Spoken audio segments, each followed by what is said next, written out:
నమస్తే, welcome to 10 TV special interview. నేను బలరాం. ప్రస్తుతం మనతో పాటు డాక్టర్ హరీష్ తెన్నేటి గారు ఉన్నారు. ఆయన emotional therapist and life coach. వారి మాటల్లో మరిన్ని వివరాలు తెలుసుకునే ప్రయత్నం చేద్దాం. ప్రస్తుతం మనతో పాటు స్టూడియోలో అందుబాటులో ఉన్నారు. హరీష్ గారు నమస్తే అండి, వెల్కమ్ టు 10 టీవీ. రైట్, ఇందాక చెప్పినట్టుగా ఎమోషనల్ థెరపిస్ట్ అన్నారు, ఇది చాలా కొత్త వర్డింగ్ అనిపిస్తుంది. దీని స్పెషాలిటీ ఏంటి? ఎప్పటి నుంచో ఉంది ఎమోషనల్ థెరపీ. మనకి న్యూరో లింగ్విస్టిక్ ప్రోగ్రామ్ అని, తర్వాత రేషనల్ ఎమోటివ్ బిహేవియరల్ థెరపీ అని, తర్వాత అట్లాగా different cognitive behavioural therapies, CBTs అని ఉన్నాయి. ఎప్పటి నుంచో ఎమోషన్స్ వల్ల ఎన్ని డ్యామేజ్ జరుగుతాయో ఒక కుటుంబంలో కానీ, రియల్ లైఫ్లో పిల్లలతో కానీ, లేకపోతే లవ్లో కానీ, లేకపోతే ఆఫీస్లో వర్క్ అన్నిట్లో కూడా ఎమోషన్సే మేజర్ రోల్. సో అందుకని నా ఇంట్రెస్ట్ ఆఫ్ స్టడీ ఎమోషన్స్. మనుషులు వాళ్ళ ఎమోషన్కి ఎంత బానిసైపోతారంటే చిన్న చేంజ్ తీసుకోలేరు. నేను నిజంగా చాలా చోట్ల నాకు అనిపిస్తుంది, సినిమాలో చూసి అది స్క్రీన్ అని తెలుసు, అది యాక్టింగ్ అని తెలుసు, కానీ ఆ సీన్ చూసి ఏడుస్తారు. అవును. So that means your emotions will take you over. నేను ఇట్లా తినేస్తాయి ఎమోషన్స్. అందుకని అది నా ఫేవరెట్ ఇంట్రెస్ట్ అనమాట. మనుషులు ఎమోషన్స్ చదవడం, ఎమోషన్స్ అర్థం చేసుకునే ప్రయత్నం. అండ్ మా దగ్గరకు వచ్చే క్లయింట్స్ కూడా చాలామంది ఎమోషనల్లీ ఇబ్బంది పడేవాళ్ళు ఉంటారు. సో వాళ్ళకి హెల్ప్ చేద్దామని. అంటే ఎటువంటి కేసెస్ మీరు ఎక్కువగా చూస్తూ ఉంటారు? మీ దగ్గరికి ఎవరెవరు ఎక్కువగా వస్తూ ఉంటారు? అంటే పర్టికులర్గా ఏజ్ గ్రూప్ ఏమైనా ఉంటుందా? ఈ ఏజ్ గ్రూప్ వాళ్ళు ఎక్కువగా మిమ్మల్ని అప్రోచ్ అవుతూ ఉంటారా? అలాంటివి అసలు ఈ రోజుల్లో అట్లా లేదండి. ఈ రోజుల్లో ఆల్ కైండ్స్ ఆఫ్ ఏజ్ గ్రూప్స్లో ఎమోషన్స్ ఇబ్బంది ఉన్నాయి. మెయిన్గా మ్యారేజ్ అయ్యి వైఫ్ అండ్ హస్బెండ్ మధ్యలో, లేదా పేరెంట్స్ అండ్ కిడ్స్ మధ్యలో ఇవి ఎక్కువగా చూస్తున్నాం ఈ రోజుల్లో.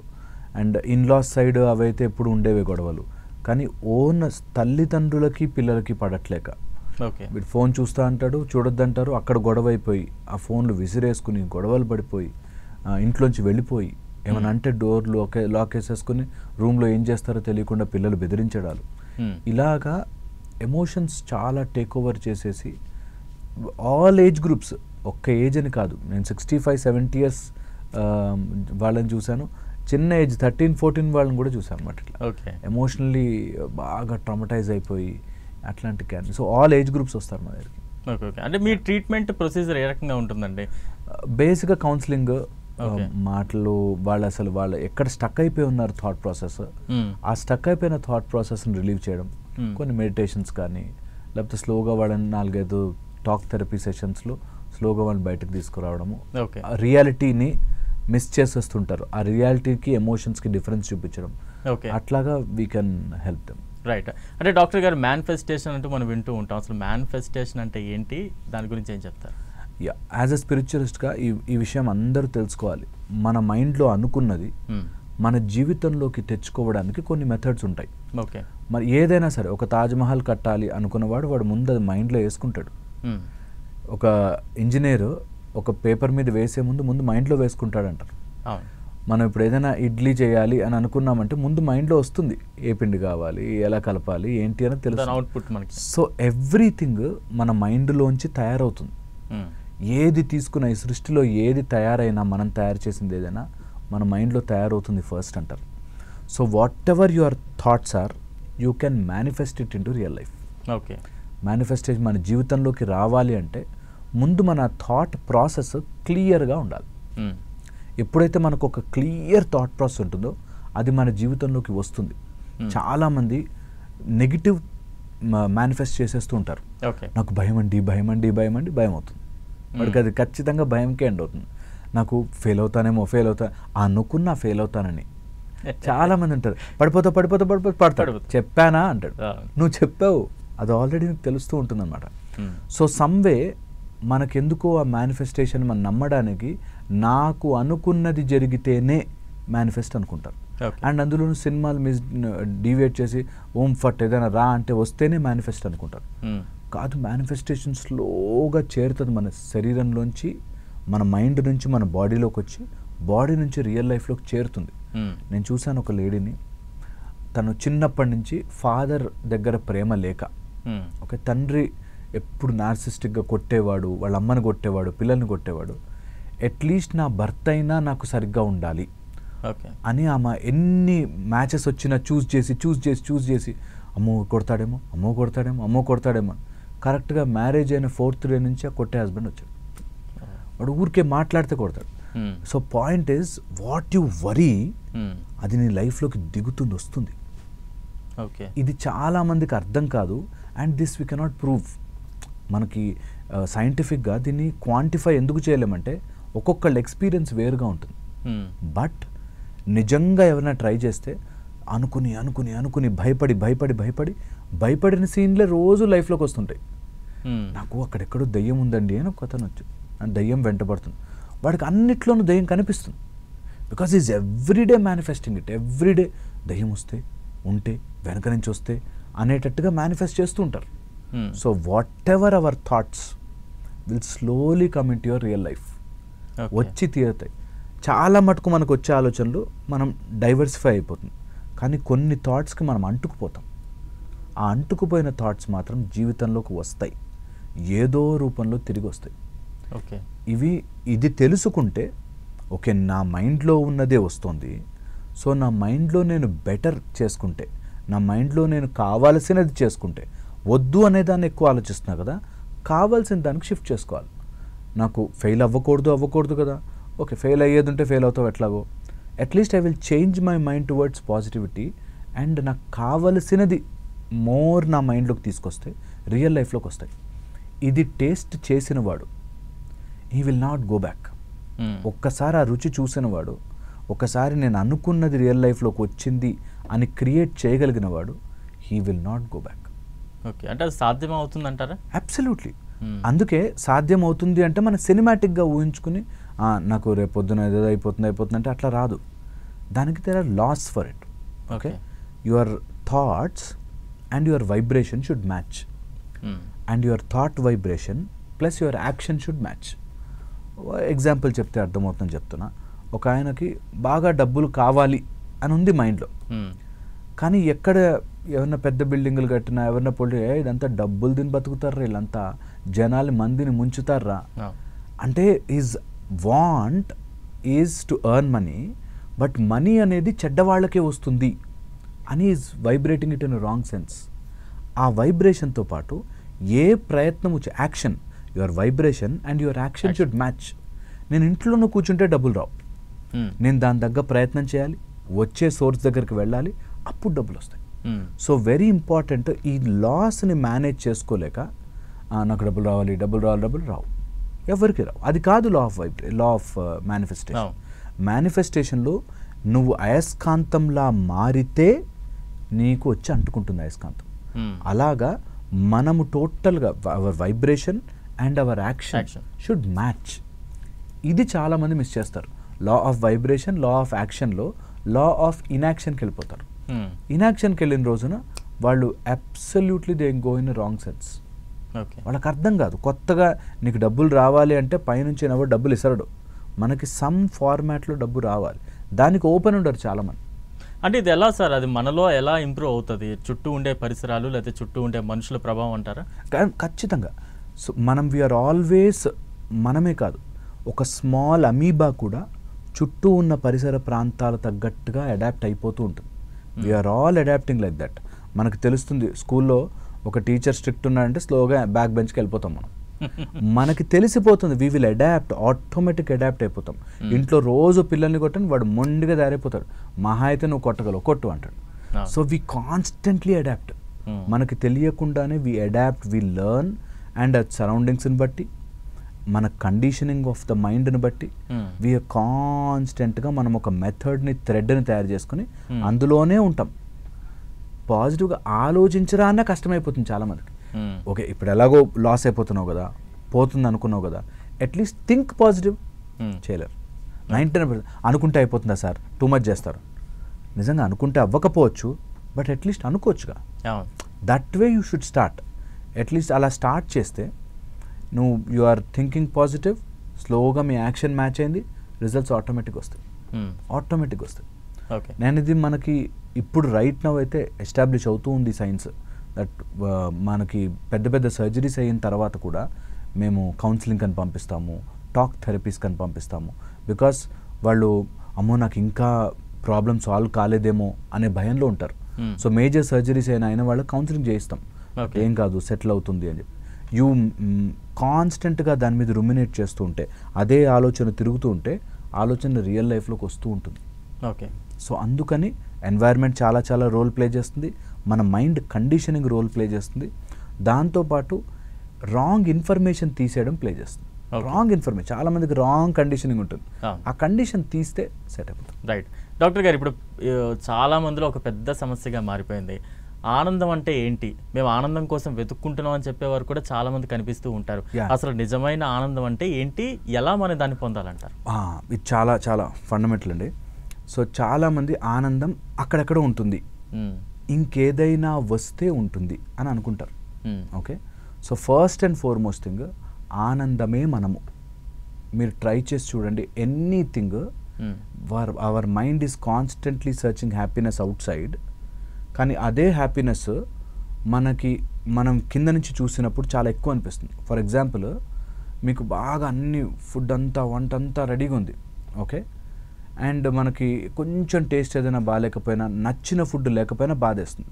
అదే మనకు 10 రోజులు ఫుడ్ పెట్టకుండా ఉండి మామూలు ఇట్లా ముద్దన్నం కలిపి పెట్టినా బాగుంది తింటారు. మన ఆనందము అవుట్ సైడ్ సోర్స్ని వెతుక్కున్నప్పుడు అది పెద్దది చిన్నది చేస్తుంటుంది. నేను గనక ఒక్క ఇల్లు కట్టేసుకున్నానంటే చాలా సంతోషంగా ఉంటానండి అంటారు. ఇల్లు కట్టుకున్నాక మా అబ్బాయి పెళ్ళి అయిపోతే అండి అంటారు, మా అబ్బాయి వాడికి ఒక్క కొడుకు పుట్టేస్తే అండి. ఈ టైప్లో యువర్ ఆనందం is constantly on outside. Okay, ఎప్పుడైతే ఇది ఒక్క పాయింట్ చేంజ్ చేసుకుని నేను happy, whatever I'm now, I'm ఆనందంగా ఉన్నా, whatever is coming is extra to me అని ఒక చిన్న షిఫ్ట్ ఆఫ్ థాట్ చేసుకుంటే, that whatever I have now I'm best and happy. And నాకు ఏదైనా రావాలి అనుకుంటే నేను దాని ఎఫర్ట్లో హ్యాపీనెస్ తెచ్చుకుంటాను. వాట్ ఎవర్ ఏది తీసుకున్నా సరే, నేను 10 కిలోమీటర్లు పరిగెట్టాలి, ఈ పరిగెట్టడం మీద హ్యాపీనెస్ తీసుకున్నాను, నేను I'm doing it, I'm trying it అనే దాంట్లో హ్యాపీనెస్ తీసుకుంటే రిజల్ట్ని పక్కన జరిపిన వాడికి ఆనందం ఆటోమేటిక్గా వచ్చేస్తుంది. Okay, so once you expect something, ఆ ఎక్స్పెక్టేషన్ని ఆనందాన్ని డిక్టేట్ చేస్తుంటుంది. వచ్చిందా వెరీ గుడ్, రాలేదంటే ప్రాబ్లం. మన మైండ్కి ఉండే capacity want now and more అని ఉంటుంది. అంటే మందు తాగే వాళ్ళకు, సిగరెట్ తాగే వాళ్ళకు ఇప్పుడే కావాలంట, రేపు తాగుదాంలే సిగరెట్ అంటే కాదు, ఇప్పుడు ఒక పఫ్ కావాలంట. ఎందుకంటే your body wants it now. And కొంతమందికి చూడండి 4 బాటిల్ తాగినా ఎక్కదు, 5 బాటిల్ తాగినా ఎక్కదు, ఇంకా తాగాలి. ఎందుకంటే దే వాంట్ మోర్. సో ఇది మైండ్ కెపాసిటీ. ఆనందం కూడా అంతే. మన దగ్గర 1 కోటి రూపాయలు వస్తే సంతోషంగా ఉండండి, 1 కోటి రూపాయలు వచ్చిన వాడికి 5 కోట్లు వస్తే బాగుంటుంది, ఇంకా 10 కోట్లు వస్తే అయిపోతుంది, 15 అట్లా పెరుగుతూ పోతుంది. ఓకే, ఓకే, సో అందుకని ఆనందాన్ని బయట వెతికే ప్రయత్నం కంటే లోపల వీఆర్ ఆల్ హ్యాపీ బీయింగ్స్, ఇది ఎస్టాబ్లిష్ చాలా కష్టం అర్థం చేసుకోవడం. బట్ ఒక్కసారి ఇది చేసుకుంటే, that whatever I have now, ఈ లైఫ్లో నేను ఐఎమ్ సంతోషంగా ఉన్నా, everything else is extra to me. నాకు రానియండి, ఏది కావాలో నేను ప్రయత్నం చేస్తాను, నా ఎఫర్ట్ పెడతా, నా స్ట్రెంగ్త్ అంతా వాడతా, నా లోపల ఉన్న కెపాసిటీ అంతా వాడతా, and then whatever I'm getting is bonus అనేటట్టుగా తీసుకుంటే వాడు నిజంగా హ్యాపీగా ఉంటాడు. First nothing can affect first. So expectations తగ్గించుకుని రిజల్ట్ గురించి బాదర్ పడని వాడు ఆనందంగా ఉంటాడు. న్యాచురల్గా వీఆర్ ఆల్ సచ్చితానంద స్వరూపము అంటారు. వీఆర్ అలా. నీ చిత్తం ఎప్పుడైతే మూవ్ కాకుండా, వైబ్రేట్ కాకుండా, వాంట్ నాకు అది కావాలి, ఇది కావాలి, ఇది కావాలి, అది కావాలి, then you are happy always. అంటే సార్, మన సొసైటీలో ఉన్న మన చుట్టూ చాలామంది ఉంటారు, కంపారిజన్స్ వల్ల ఇది కొంత డిస్టర్బ్ అవుతూ ఉంటుందంటారా? ఖచ్చితంగా. ఎందుకంటే మీరు చెప్పినట్టుగా ఒక్కడే మనిషి ఉంటే తను ఏమైనా తనలో తన ఆనందాన్ని వెతుక్కోవచ్చు. బట్ మనం ఒక సొసైటీలో ఉన్నాం, చుట్టూ పరిసరాలు గమనిస్తూ ఉంటాం, ఖచ్చితంగా కంపారిజన్స్ వస్తుంటాయి దానివల్ల. ఇందాక చెప్పింది స్పిరిచువల్ ఆన్సర్. కొన్ని రియల్ లైఫ్లోకి వస్తే ఇప్పుడున్న సిచ్యువేషన్స్లో చెప్తా ఆన్సర్, సో దట్ అందరూ కనెక్ట్ అవుతారు. మనము ఒక్కళ్ళమే ఉన్నాము, ఇది ఎంత ఫండమెంటల్ అర్థం చేసుకోవాలంటే, మనం ఒక్కళ్ళమే. నిజంగా కూడా మనము కావాల్సింది ఏదైనా సక్సెస్ కోసం అని ట్రై చేసినా, పక్కన వాళ్ళతో కంపేర్ చేసి విన్ అయినా, వాడికంటే నేను ఇంకో పెద్ద కారు కొనుక్కున్నా, 4-5 days 10 days చూపిస్తాం ఆ కారు, తర్వాత మళ్ళీ విల్ ఫాల్ బ్యాక్. మళ్ళీ వాట్ నెక్స్ట్, వాడు ఇంకేమైనా కొన్నాడేమో అని అయిపోతుంది. సో నేనంటుంది ఫండమెంటల్గా కంపారిజన్ ఉంటుంది ప్రతి మనిషి జీవితంలోనూ. ప్రతి చోట మనం కంపేర్ చేస్తూనే ఉంటాము. కంపారిజన్ పోదు. ఓకే, కంపారిజన్ ఈజ్ ఓకే అనే గుణం తెచ్చుకోవాలి. ఓకే, నేను పొట్టిగా ఉన్నాను, ఇంకొక ఆయన పొడుగ్గా ఉన్నాడు అనుకోండి, కంపారిజన్ వస్తుంది, అరే ఆయన పొడుగున్నాడే న్యాచురల్గా వస్తుంది. బట్ నేను ఆ హైట్ కోసము ఆ దానికోసము వరీ అవ్వకూడదు అనేది చాలా చాలా ఇంపార్టెంట్. సో అప్పుడు comparison is also okay, stress is also okay, వస్తాయి లైఫ్లో కష్టం పడుతుంటే వస్తుంటాయి కష్టాలు, and whatever situations are there circumstances నేను అవి ఫైట్ చేయడానికి ఉన్నా రెడీగా అనే దాంట్లోకి వెళ్ళిన రోజున you are not searching for happiness after that.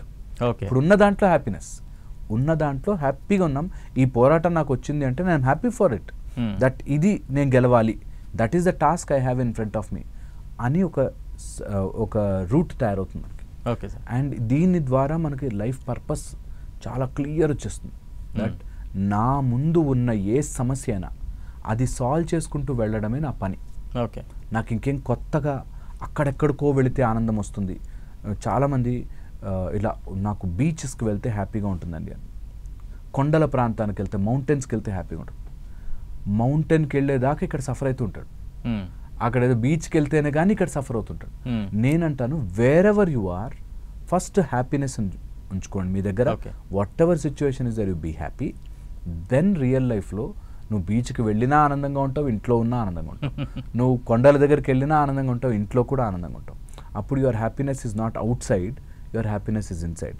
ఫ్రెండ్స్తో ఎప్పుడైనా కంపారిజన్ వచ్చినప్పుడు, లేదా మన దగ్గర డబ్బు లేదేమో, లేకపోతే ఇన్ఎడిక్వేట్గా ఉన్నప్పుడు, లేదా రిలేషన్షిప్లో ఏదైనా డ్యామేజ్ ఉన్నప్పుడు ఫస్ట్ థింగ్ ఇది ఎస్టాబ్లిష్ చేసుకుని అందరూ మైండ్లో గుర్తుపెట్టుకోవాలి దట్ అది వచ్చాక నేను ఆనందంగా ఉంటానని నేనేం గ్యారంటీ లేదు. ఓకే, సో అది వచ్చేదాకా ఆత్రమే తప్ప అది వచ్చాక ఆనందంగా ఉంటుందని లేదు. ఒక కొత్త కారు కొనుక్కుంటే 4-5 రోజులు ఎలా ఆనందంగా ఉంటుందో, ఈ సమస్య సాల్వ్ అయినా ఒక 1 వీక్ ఆనందంగా ఉంటాం అంతే. ఓకే, సో నేను ఇప్పుడు ఆనందంగానే ఉంటాను, తర్వాత అవన్నీ సాల్వ్ చేసుకుంటూ వెళ్తాను. ఓకే, ఇది చాలా చాలా ఒక్క 5 minutes చాలా కష్టము నాకు. నేను చాలాసార్లు వీడియో చేసినప్పుడు తిట్టారు కూడా, నీకేంట్రా చెప్తావని చెప్పి. నేను చెప్తున్నాను కదా, ఇది ఒక్కటి ప్రయత్నము చేసి చూడండి.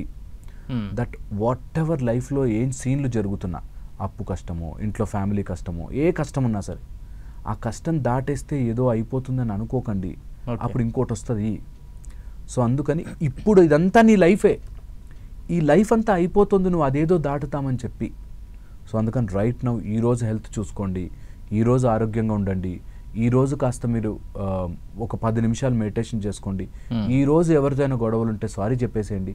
ఎందుకంటే ఈ లైఫ్ నువ్వు ఏదైతే పరుగులు పెడుతున్నావో అదంతా నీ లైఫే. ఓకే, ఇది గుర్తుపెట్టుకుంటే హ్యాపీనెస్ ఆటోమేటిక్గా వస్తుంది మనకి. రైట్. అంటే డాక్టర్ గారు, మనం చాలా మందిలో చూస్తూ ఉంటాం, వింటూ ఉంటాం, మనసు ఒకటి చెప్తుంటుంది, మైండ్ ఒకటి చేస్తూ ఉంటుంది, లేదా మైండ్ ఒకటి కోరుకుంటుంది, మనసు ఇంకోటి చేస్తూ ఉంటుంది. ఈ రెండింటిని బ్యాలెన్స్ చేయలేకపోతాం, ఒక వేలోకి తీసుకురాలేకపోతున్నాం అనే సమస్య ఎక్కువగా వింటూ ఉంటాం.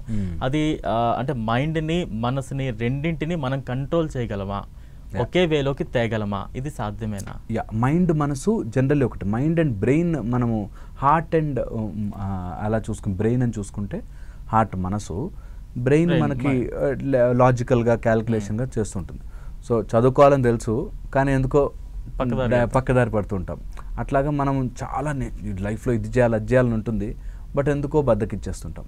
ఓకే, మీరు అడిగిన క్వశ్చన్ అట్లాంటిది అనుకుంటా. సో అలా గనక ఉంటే డెఫినెట్గా మైండ్ని ట్రైన్ చేసుకోవాల్సిందే.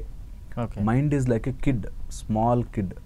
అంటే ఏదో రకంగా మైండ్ని ట్రైన్ చేసుకోవడం కనుక ప్రాక్టీస్ చేయకపోతే you will end up in trouble always. ఎప్పుడు కూడా మనసు ఆధీనంలోకి మనం వెళ్ళకూడదు, మన ఆధీనంలో మనసు ఉండాలి. ఓకే, మనసు అనేది it creates an illusion and then live inside it. మనసు ఒక తెలియని ఒక మాయ స్వరూపంగా తయారయ్యి అది నిజమని నమ్మిస్తుంది మనం. ఎప్పుడైతే మనం మనసు కంట్రోల్లోకి వెళ్ళిపోతామో ఇంకా అది ఇష్టం వచ్చినట్టు పరిగెట్టిస్తుంది. అందుకని సమ్ టైమ్స్ మనసుని కొంచెం లిమిట్లో పెట్టి లాజికల్గా ఆలోచించడం యూజ్ అవుతుంది. చాలామందికి ఈ కన్ఫ్యూజన్ ఉంటుంది, ఎక్కడ బ్రెయిన్ ఎక్కడ మైండ్ వాడాలి అని చెప్పి. సో అలా గనక ఉంటే రిలేషన్షిప్స్, నీ వాళ్ళు, నీ ఫ్యామిలీ స్ట్రక్చర్ ఉన్నప్పుడు మనసు వాడు, ఆఫీసుల్లోనో బిజినెస్ల్లోనో డబ్బులు పెట్టాలి చోట బ్రెయిన్ వాడు. చాలామంది ఉల్టా చేస్తారు, ఇంటికి వచ్చి వైఫ్తో లాజిక్ మాట్లాడతారు, నువ్వు ఎట్లా మాట్లాడవు, ఇలా ఎలా మాట్లాడవు అని చెప్పి. చాలామంది ఆఫీసులో లేకపోతే ఎక్కడ అంటే వాడిని నమ్మి నేను డబ్బులు ఇచ్చాను సార్ అంటాడు. డబ్బులు ఇచ్చే చోట నమ్మకం వద్దు, లాజిక్ పెట్టి ఇస్తాడా ఇవ్వడా, వాడికి ఏదైనా మనం రాయించుకోవాలా ఏంటి అన్నది లాజిక్. ఇంట్లోకి వచ్చాక వైఫ్ దగ్గర పిల్లల దగ్గర మనసుతో ఉండు, ఓకే ముందు తప్పులు చేస్తారు అందరూ అన్నట్టు. సో ఎలాగా నీ మనసుని ట్రైన్ చేసుకోవడం రావాలి. మా ఎంటైర్ వర్క్, మేము మెడిటేషన్ నేర్పించిన, థెరపీస్ చేసిన ఎంటైర్ వర్క్ మనసుని ఎలా మన కంట్రోల్లోకి తెచ్చుకోవాలి అనేది అవర్ కోర్ వర్క్ అనమాట. And it's very very hard. అన్నిటికంటే టఫెస్ట్ మనసుని కంట్రోల్లో పెట్టడం. గాలిలాగా కదులుతూ ఉంటుంది, దాన్ని కంట్రోల్లోకి తీసుకురావడం. అండ్ దానికి దెర్ ఆర్ వేరియస్ మెథడ్స్. అందులో ప్రోగ్రామింగ్ చేస్తాము, తర్వాత మాటల ద్వారా కొన్ని రకాలుగా పాజిటివ్ ఎఫర్మేషన్స్ చేస్తాము. ఈ టైప్లో మైండ్ని ఒక చోటకి తీసుకొస్తే దెన్ మైండ్ అడిగే కోరికలో what is right, what is it you like అనే దాన్ని మ్యాచ్ చేస్తూ వెళ్ళచ్చు. అప్పుడు మనసు ఒక్కొక్కసారి తప్పుదారి పట్టినా ఈజీగా వెనక్కి తీసుకురావచ్చు. Kids some time they do wrong, but ఈజీగా ట్రాక్లోకి తీసుకురావచ్చు. అదే మన చేతిలోంచి మనసు దాటిపోయిందంటే అది ఎటన్నా తీసుకెళ్ళి మనం ఎంత పనైనా చేయిస్తుంది. అందుకని డెఫినెట్లీ మనస్సుని డిస్టర్బ్ చేసే కాంపోనెంట్స్ దూరం పెట్టండి. మేము ఇది ఎంత చెప్తామో, ఒక చిన్న ఒక ఆయన 4:30 అవ్వగానే కాఫీ తాగాలి ఆయనకి ఈవినింగ్. ఆ కాఫీ తాగకపోతే నాకు పిచ్చిగా అయిపోతుంది, వైఫ్ మీద అరుస్తాడు, ఇసురుతాడు సామాన్. సో ఒక చిన్న కప్ ఆఫ్ కాఫీ వాడి జీవితాన్ని చేంజ్ చేస్తుంది. సో అందుకని నీ కంట్రోల్ అట్లా వేరే వాటి మీదకి నీ మైండ్ని పోనివ్వకు.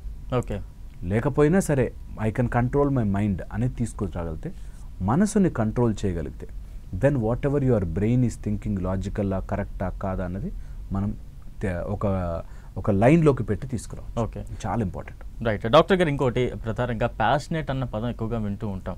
చాలామంది మూవీస్ వల్ల కావచ్చు, లేదంటే బయట మన చుట్టూ ఉండే సిచ్యువేషన్స్ ప్రభావం వల్ల కావచ్చు, కొంత ప్యాషనేట్గా నేను ఈ ప్రొఫెషన్కి ఫిక్స్ అయిపోయాను, చిన్నప్పటి నుండి నేను దానికి ప్యాషనేట్గా ఉన్నాను, అదే నా టార్గెట్ అని పెట్టుకుంటూ తమ లైఫ్ని కొంతమంది డిస్టర్బ్ చేసుకుంటూ ఏం చేయాలో అర్థం కాని సిచ్యువేషన్ కూడా తెచ్చుకుంటూ ఉంటారు.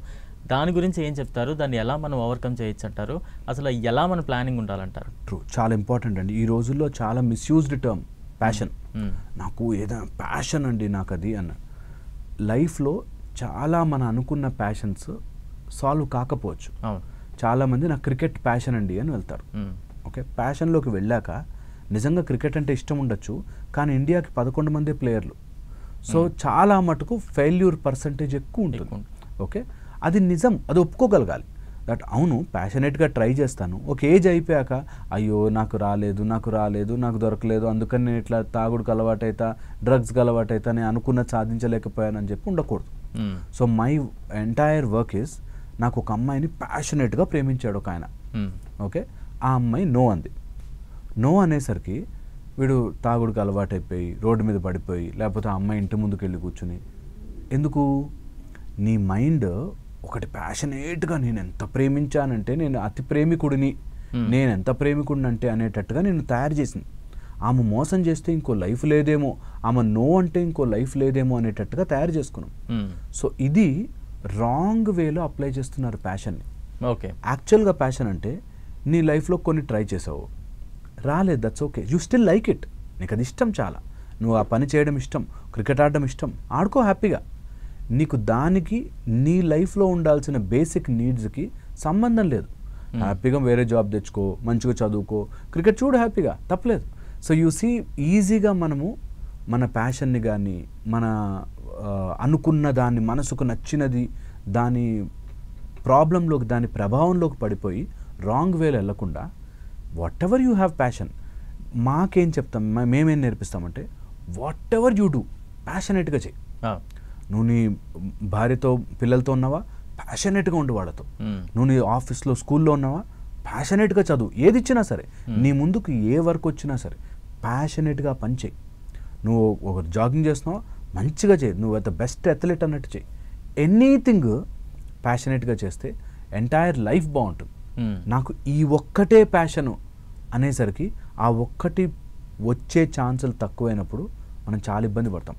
సో ఈరోజు పిల్లలకు మనం నేర్పించాల్సింది, ఒకటి నువ్వు ప్యాషనేట్గా చేయరా కాదు, నువ్వు ఏది చేసినా ప్యాషనేట్గా చేయి. వస్తే వచ్చింది, రాకపోయినా దట్స్ ఓకే. లైఫ్లో అన్నీ మనకు వచ్చేయాలని గ్యారంటీ లేదు. సో ఎవ్వడు మనకి రాసిచ్చి స్టాంప్ వేసి ఇవ్వలే. సో నువ్వు ట్రై చేయి ప్యాషనేట్గా, నువ్వు క్రికెటర్ అవ్వు, మ్యూజిషియన్ అవ్వు, వాట్ ఎవర్ యూ వాంట్ అవ్వు, ట్రై చేయి. రాలేదనుకో దట్స్ ఓకే బాస్, ఏం కాదు. నాకు దాని గురించి వెంటబడిపోయి ఇంకా దాని మీద తాగేసేసి రోడ్డు మీద పడిపోయి, లేకపోతే నేను మారిపోయి ఎప్పుడు డిప్రెషన్లో ఉండి, ఎందుకంటే నా ప్యాషన్ ఇది కాదండి, ఒక అబ్బాయి ఈ మధ్య వచ్చాడు, ఆయనకి ఏదో ఫోటోగ్రఫీ ప్యాషన్, వాళ్ళ పేరెంట్స్ ఫోటోగ్రఫీ కాదురా ఏదో ఇంజనీరింగ్ చదువు అని చెప్పి. ఈ కన్ఫ్యూజన్ ఇప్పుడు మార్కెట్ ఎలా క్రియేట్ చేస్తుందంటే, ఇప్పుడు పేరెంట్స్ చెప్పేదంతా రాంగ్ నాన్ సెన్స్, ఓన్లీ పిల్లలకి ఏది నచ్చితే అది. ఓకే, వాళ్ళ పేరెంట్స్ అంటారు ఎలాగో 2 ఏళ్ళు చేశాడు, ఇంకో 3 ఏళ్ళు అయిపోతే ఇంజనీరింగ్ ఒక బేస్ స్ట్రాంగ్ అయిపోతుంది. దాని తర్వాత he can do camera, he can do what ever photography, he can go in to movies, ఏదైనా చేయొచ్చు కదా అనే దగ్గర ఇద్దరికి కొట్లాడుకుంటారు. ఇది సినిమా తీసిన వాళ్ళకు లేకపోతే ఎవడైతే ఇలా మోటివేషనల్ చేస్తారో వాళ్ళకేముండదు, నచ్చింది చేయరా, మనసుకు నచ్చింది చేయరా అని చెప్పడం ఈజీ. కొన్నిసార్లు ఫెయిల్ అయితే అని పేరెంట్స్ భయం ఉంటుందా, వాళ్ళది కూడా ట్రూ ఉంటుంది. సో అందుకని రెండింటినీ మేనేజ్ చేస్తూ నీ ప్యాషన్ని నువ్వు లైఫ్లో పెట్టుకో. అట్ ద సేమ్ టైం ఒకవేళ రాకపోతే దట్స్ ఓకే బాస్, అన్నీ జరగాల్సిన పని లేదు, ఇంకోటి ఏదైనా ప్యాషనేట్గా చెయ్యి. Be open to that whatever I come, నా లైఫ్లోకి నా ముందుకు ఏదొచ్చినా సరే అది ప్యాషనేట్గా ఫుల్ డిటర్మినేషన్తో చేస్తాను.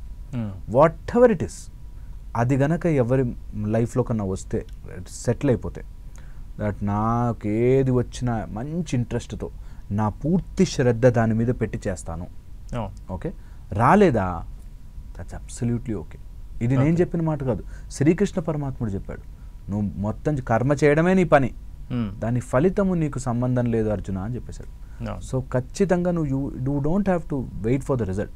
సో ఏది ట్రై చేసినా ఫుల్ ప్యాషనేట్గా ఏదైనా సరే. ఒకవేళ గోల్ డిటర్మైన్ కాలేదనుకో, అప్పుడు మనం ఒకవేళ ఒక ఇంటర్మీడియట్ డిగ్రీ ఉన్నాడు, వాడికి నాకు తెలియట్లేదు ఏది ప్యాషనో, నాకు అది ఇష్టమా ఇష్టాలు వేరు అండ్ దానికోసం నేను ప్యాషనేట్గా వర్క్ చేయడం వేరు. నాకు పాట పాడడం అంటే ఇష్టం, కానీ నేను పాడితే అందరు పారిపోయేటట్టుంటే అది ఇష్టమే, ప్యాషన్ కాదు. ఓకే, సో అందుకని ఆ రెండింటిని మ్యాచ్ చేసుకోవాలంటే ఫస్ట్ వచ్చేసి ఎందుకు చేస్తున్నాడు, వై అనేది కనుక్కోవాలి. నాకు ఒక ప్యాషన్ ఉంది అంటే వై లోపలికి వెళ్ళి ఆలోచించుకోవాలి. వై నాకు అది ఇష్టం ఎందుకు, ఎవడో అన్నాడనా లేకపోతే అందులో డబ్బులు వస్తాయనా కాదు, ఎందుకు నేను నా మొత్తం శ్రద్ధ దాని మీద పెడుతున్నాను. Learn your why. సెకండ్ వచ్చేసి నీ గ్రిట్ ఎంత ఉండాలంటే, ఇప్పుడు నేను ఇక్కడి నుంచి ఒక చోటుకి వెళ్ళాలి అంటే రోడ్లో ట్రాఫిక్ జామ్ అవ్వచ్చు, టైర్ పంచర్ అవ్వచ్చు, లేకపోతే బండి ఫెయిల్ అయిపోవచ్చు, నేను కింద పడిపోవచ్చు, యాక్సిడెంట్ అన్నీ ఉంటాయి. అన్ని స్పీడ్ బ్రేకర్లు దాటుకోవడానికి నేను రెడీ ఉన్నాను అనేది చాలా ఇంపార్టెంట్. నాకు తెలిసిన ఒక అబ్బాయి క్రికెటర్ అవుదామని అనుకున్నాడు, మధ్యలో ఎవరో పాలిటిక్స్ చేసి తొక్కేశారు. అంతే సార్, మాకు పాలిటిక్స్ చేసి ఉంటాయి, అంత పెద్ద డబ్బులు ఇన్వాల్వ్ అయిన గేమ్లో పాలిటిక్స్ ఉంటాయి. ఎవడో నీ మీద స్ట్రాటజీ చేస్తాడు, నేను మోసం చేయడానికి చూస్తాడు, నీకు ఆట రాకుండా చేస్తాడు, అన్నీ జరుగుతాయి. అవన్నీ తట్టుకుని నిలబడే గ్రిట్ నేర్చుకోవాలి. సో ఎప్పుడైతే వై అండ్ ఆ గ్రిట్ ఉంటుందో then do whatever you feel you like. అది చాలా చాలా important. Skill acquisition important. So ఏది తీసుకున్నా దానిలో నేను ఇంకెంత బెటర్ అవ్వచ్చు అని తెలుసుకోవాలి. అది చేస్తే ఖచ్చితంగా ప్యాషన్ మీకు అర్థమైపోతుంది. ఓకే, అంటే డాక్టర్ గారు ప్రతి మనిషిలో కూడా, అంటే ప్రతి మనిషి లైఫ్లో ఫ్యామిలీ మెంబర్స్ కావచ్చు, పేరెంట్స్ కావచ్చు, ఎంతో ఇంపార్టెన్స్. బయటకు వచ్చినప్పటికీ ఫ్రెండ్స్ అంతా కీలకమైన పొజిషన్ ప్లే చేస్తూ ఉంటారు, రోల్ ప్లే చేస్తూ ఉంటారు. ఫ్రెండ్స్ని ఎలా మనం సెలెక్టివ్గా తీసుకోవాలంటారు? వన్స్ మనం ఒక ఫ్రెండ్ని సెలెక్ట్ చేసుకున్న తర్వాత తనలో ఏమైనా కొంచెం బ్యాడ్ థింగ్స్ ఉన్నాయంటే దాని నుంచి తనను బయటికి తీసుకురావాలా, మనం బయటికి రావాలా? అసలు ఎలా ఉండాలి మన అట్మాస్ఫియర్? మంచి హ్యాపీగా ఆనందంగా ఉండాలంటే ఎలాంటి ఫ్రెండ్స్ని సెలెక్ట్ చేసుకోవాలి, లేదంటే మనం చూస్ చేసుకోవాలంటారు? నేను out of the book answer చెప్తాను. ఇది ఎక్కడ బుక్స్లో ఇలా ఉండాలి, ఫ్రెండ్స్తో ఇలా ఉండాలి ఉండదు, కానీ నేను చెప్తాను. ఇందులో వెరీ వెరీ ఇంపార్టెంట్. ఫస్ట్ మనము, నాకు ఎవరైనా అట్లా బ్యాడ్ ఫ్రెండ్ అయ్యాడు అనుకోండి, నేను అది బాధ్యతగా తీసుకుంటా. దట్ నేను ఎంత ఎదగాలంటే పాపం వీడికి ఎప్పుడైనా అవసరం అయితే నేను ఇవ్వాలి అనేటట్టుగా you should turn it towards yourself. That నేను బాగా చదువుకుంటా, వాడిని ఇప్పుడు బాగు చేయను, నేను బాగా నేర్చుకుంటా, నేను బాగా చదువుతాను, నేను బాగా డబ్బులు సంపాదిస్తా, సో దట్ వాడికి అవసరం కూడా నేను తీర్చచ్చు. So I have become big now, నా ఫ్రెండ్స్ అందరికీ నేను హెల్ప్ చేయాలి అనేటట్టుగా నేను పర్సనల్ గ్రో అవ్వాలి. అప్పటికప్పుడు చాలామందిని అప్పటికప్పుడు సాల్వ్ చేసేద్దామని చూస్తారు. నీ ఫ్రెండ్ ఏదైనా ప్రాబ్లంలో ఉన్నా అంటే వీడు చదువు మానేసేసి వాడు వెనకాల తిరిగి, ఒక అబ్బాయి మధ్య చూశాను, వాడు కాలేజ్ మానేసేసి ఎవరో అమ్మాయిని లవ్ చేశాడంట, వాళ్ళిద్దరిని తీసుకెళ్ళి అక్కడెక్కడో రాజస్థాన్ ప్లేస్లో పెట్టి ఒక రూమ్ తీసుకుని అక్కడ రూమ్లో పెట్టి వీళ్ళ ప్రేమను కాపాడుతున్నాడు. వీడి డబ్బులన్నీ వీడికి స్కూల్ ఫీజు కట్టడం, కాలేజ్ ఫీజు కట్టడం డబ్బులు ఇస్తే అవన్నీ వాళ్ళకి ఇచ్చి అట్లా. ఫ్రెండ్షిప్ అండి, ఫ్రెండ్షిప్ కోసం ఏదైనా చేయాలి కదండి అంటాడు. సో పాయింట్ ఈస్, నువ్వు ఫ్రెండ్షిప్ కోసం ఏదైనా చేయాలి అంటే నువ్వు ఎదగాలి. వన్స్ యూ గ్రో, నీ ఫ్రెండ్స్ అందరూ నీ పేరు చెప్పుకొని బతుకుతారు. అలా ఆలోచించాలి. సో దట్ నువ్వు ఫ్రెండ్గా ఎవరైనా నీ లైఫ్లోకి నెగిటివ్ ఫ్రెండ్ ఏదైనా వస్తే వాడికి ఫ్యూచర్లో ప్రాబ్లం వచ్చినా నేను సాల్వ్ చేసేటట్టు ఎదగాలి అనే బాధ్యతగా తీసుకోండి. This will change your direction of thinking. ఇది 1. ఓకే. సెకండ్ వచ్చేసి ఫ్రెండ్స్ని సెలెక్ట్ చేసుకునేటప్పుడు షుడ్ నెవర్ సెలెక్ట్ ఫ్రెండ్స్ అంటాను నేను. ఫ్రెండ్స్ని ఏరుకోవద్దు. ఎవరు వచ్చినా సరే అది వాళ్ళ జీవితము, ఇది నా జీవితము అనే బైఫర్కేషన్, ఆ డిమార్కేషన్ ఉండాలి. ఓకే. ఖచ్చితంగా అందరూ ఇన్ఫ్లుయెన్స్ చేయకూడదు మనని. ప్రతి వ్యక్తి మన లైఫ్లోకి వచ్చేసాక వాళ్ళు ఇన్ఫ్లుయెన్స్ చేయకూడదు. మన మైండ్ అలా ఇన్ఫ్లుయెన్స్ అయిపోతుంది. ఓ సినిమాలో ఆయన ఎవడో దెబ్బ తగిలి ఇలా ఒక మార్క్ పెట్టుకున్నాడు, గజని అని. అందరు అది స్టైల్ అనుకున్నారు, ఫాలో అయిపోయారు అందరు చాలామంది. సో పాయింట్ ఈస్ మనం చూడగానే అలా ఇన్ఫ్లుయెన్స్ అయిపోతాం. ఓకే. సో అలాగే నీ లైఫ్లోకి వచ్చే ఫ్రెండ్స్ అందరితో నువ్వు ఇన్ఫ్లుయెన్స్ అవ్వకూడదు. వాడు నువ్వు రోజు తాగరా అని చెప్తే నేను తాగను boss, I have some rules అని చెప్పగలగాలి. లేదురా మనం ఇట్లా బయటకు పోయి అక్కడ బైకుల మీద నుంచి అమ్మాయిలు చూసి విజిలేద్దాం రా అంటే I will not do that రా అని చెప్పగలగాలి. సో నువ్వు ఫ్రెండ్స్ ఎవరున్నా సరే అందరూ ఫ్రెండ్సే, బట్ వాళ్ళు చెప్పే ప్రతి దానికి నువ్వు ఇన్ఫ్లుయెన్స్ అవ్వకూడదు. ప్రతి విషయంలోనూ నువ్వు నేను వాడు చెప్పినట్టుగా చేయకపోతే ఏమైపోతానో, నన్ను గ్రూప్ నుంచి తోసేస్తారేమో, అట్లా అవ్వకూడదు. You should be strong. స్లోగా తెలుసా మనని చూసి వాళ్ళు మారుతారు, ఖచ్చితంగా మారుతారు. సో అందుకోసం whoever comes into your life all are your friends. అందరినీ నువ్వు మైండ్లో పెట్టేసుకుని ఇన్ఫ్లుయెన్స్ అవ్వకూడదు. చాలా చాలా ఫండమెంటల్లీ ఇది బాగా పిల్లలకు నేర్పించాలి. అందరితో హాయిగా మాట్లాడు. ఎవడేదనేసరికి ఇన్ఫ్లుయెన్స్ అయిపో. ఒక అబ్బాయి పొట్టోడా అనేసరికి వాడు చాలా డిప్రెషన్, నన్ను పొట్టోడు అంటారు అని చెప్పి డిప్రెషన్. ఎవరైనా ఏదైనా అనుకోని వాళ్ళ నోరు వాళ్ళ ఇష్టం, నువ్వు తీసుకోకూడదు. Should not get influenced for everything. So అందుకని లైఫ్లో అందరు ఎవరు వచ్చినా అందరికి షేక్ అండి, అందరితో మాట్లాడు, అందరితో ఫ్రెండ్షిప్ చేసుకో. వీడు మంచి ఫ్రెండ్, వీడు చెడ్డ ఫ్రెండ్ కాదు. అది వాడి గుణం, వాడు అలా ఉన్నాడు. నా గుణం ఏంటి, నేనేం చేసుకోవాలి నా లైఫ్ని, నేను ఎటు తీసుకెళ్ళాలి నా జీవితాన్ని అని ఫోకస్డ్గా ఉన్నవాడు. ఇప్పుడు నేను గచ్చిబౌలి వెళ్ళాలి అని టికెట్ కొనుక్కున్నాను అనుకోండి, ఓకే, మధ్యలో ఎవరిని వచ్చి అటు సైడ్ యాదగిరిగుట్టకి ఈ 20% డిస్కౌంట్లో ఉంది టికెట్ అంటే కొనం. అది నా ఇల్లు గచ్చిబౌలి, నేను అట్టే పోవాలరా అంట. ఎందుకు, ఐ నో మై డెస్టినేషన్. నేను ఒక డెస్టినేషన్కి వెళ్ళాలని ఫిక్స్ అయిపోతే నేను మధ్యలో ఎవరు నన్ను డైవర్ట్ చేసిన, మా ఇల్లు అక్కడ రా, గచ్చిబౌలి రా, తక్కువలో వస్తుంది 50% ఆఫ్, అటు వెళ్ళిపో హిమాయత్ నగర్ అంటే పోము. ఎందుకంటే నా ఇల్లు అటు కాదు, 50% డిస్కౌంట్ ఇచ్చినా నేను అటు పోను. సో సిమిలర్లీ నీ లైఫ్లోకి మీ అమ్మా నాన్న నిన్ను ఒక ఆఫీస్లో కష్టపడి ఆ డబ్బులు తీసుకొచ్చి నిన్ను కాలేజ్లో పెట్టి చదివిస్తున్నారు అంటే అక్కడికి ఎందుకు వెళ్ళాం? What is my goal? మంచి మార్కులు తెచ్చుకోవాలి, చదువుకోవాలి, ర్యాంక్ తెచ్చుకోవాలి, నేర్చుకోవాలి, ఆ స్కిల్ అంతా ఎక్వైర్ చేసుకుని తీసుకెళ్ళి నేను మంచి జాబ్ తెచ్చుకుని సంపాదించుకోవాలి, నేను సెటిల్గా ఉండాలి, హ్యాపీగా ఉండాలి, మైండ్ కంట్రోల్లో పెట్టుకోవాలి. ఇవి బేసిక్. చాలామంది తెలియక ఒక బ్యాడ్ ఫ్రెండ్ వచ్చేసరికి అలా ఇన్ఫ్లుయెన్స్ అయిపోయి, గుడ్ ఫ్రెండ్ వచ్చేసరికి ఇలా ఇన్ఫ్లుయెన్స్ అయిపోయి, వద్దు అట్లా ఏం ఇన్ఫ్లుయెన్స్ చేసుకోవద్దు. అందరూ ఉంటారు లైఫ్లో, చాలామంది మన జీవితంలో తగులుతూ ఉంటారు, అందరితో ఇన్ఫ్లుయెన్స్ అవుతుంది. నేను ఇది బుక్స్కి కూడా చెప్తా. చాలామంది బుక్స్ చదవండి అంటారు. చదివిన ప్రతి బుక్ని ఇక్కడికి ఎక్కించుకోవద్దు. ఇంపార్టెంట్ పాయింట్స్ ఉన్నాయా, నా జీవితంలోకి ఉపయోగపడతాయా తీసుకుంటా, ఉపయోగపడలేదా పుస్తకం పక్కన పెడతా. రియల్ ఇది. సో పుస్తకాలు చాలా చదివి ఓ ఇలాంటి ఉంటారా, ఇలాంటి మనుషులు ఉంటారా, ఇలాంటి ఆలోచన ప్యాటర్న్ ఉందా, అంతవరకే. అన్నిటిని ఎక్కించుకుంటే నేను చాలా పుస్తకాలు చదివానండి అని చెప్పి చాలా కాంప్లికేట్ చేసుకుంటారు మైండ్ అంతా. So very important. చాలా జీవితంలో మనని ఇన్ఫ్లుయెన్స్ చేయడానికి వస్తుంటాయి, అన్నిటికీ ఓవర్గా ఇన్ఫ్లుయెన్స్ అయిపోకూడదు. ఇది నిజం. ఇది ఈ రోజుల్లో మేము ఎంత చూస్తున్నామంటే అక్కడెక్కడో ఒక ఆయన ఆర్గానిక్ ఫుడ్డే తినాలి అనేది వచ్చింది. ఆయన ఎట్లా అయిపోయాడంటే ఇంకా ఆర్గానిక్ ఫుడ్ తినని వాడంతా అసలు నీచులు అనమాట ఆయన దృష్టిలో. ఇంకా మామూలు ఫుడ్ అయిపోయారు. ఇలా తింటే మీకు కడుపు నొప్పి వచ్చేస్తుంది, అసలు ఈ ఫుడ్ వల్లే మనకి ఇది అంటున్నాయి అని చెప్పి చాలా విషయాలు తెలుస్తాయి. కొన్ని మంచివి ఆర్గానిక్ ఫుడ్ తింటే అట్ ద సేమ్ టైం అది తలకెక్కిపోయి అది ప్రాబ్లంగా మారిపోకూడదు. ఓకే. సో అందుకని అన్నీ బ్యాలెన్స్ చేసుకుంటూ వెళ్ళాలి జీవితం.